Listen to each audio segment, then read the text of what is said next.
మిమ్మును చేర్చుకొందును, నేను మీకు తండ్రినై ఉందును. నేను మీకు తండ్రినై ఉందును.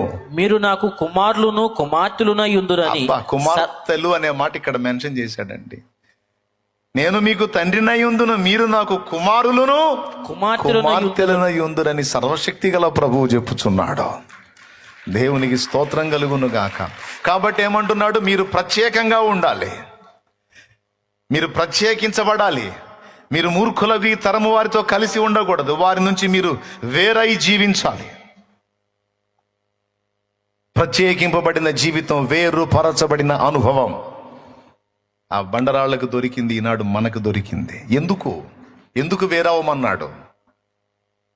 ఎందుకు ప్రత్యేకంగా ఉండమన్నాడంటే, నేను మీలో నివసిస్తాను, మీలో సంచరిస్తాను, నేను మీకు తండ్రినై ఉంటాను, మీరు నాకు బిడ్డలై ఉంటారు, కొడుకులు కూతుళ్ళై ఉంటారు.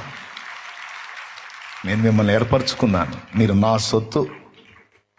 నా ప్రాణమును క్రయధనముగా చెల్లించి నేను మిమ్మను లోకములో నుండి ప్రత్యేకించుకున్నాను. నేను మిమ్మను విలువ పెట్టి కొన్నాను. సిలువ రక్తముతో మిమ్మల్ని కొన్నాను. కల్వరి సిలువ యాతనలో నేను మిమ్మల్ని కన్నాను.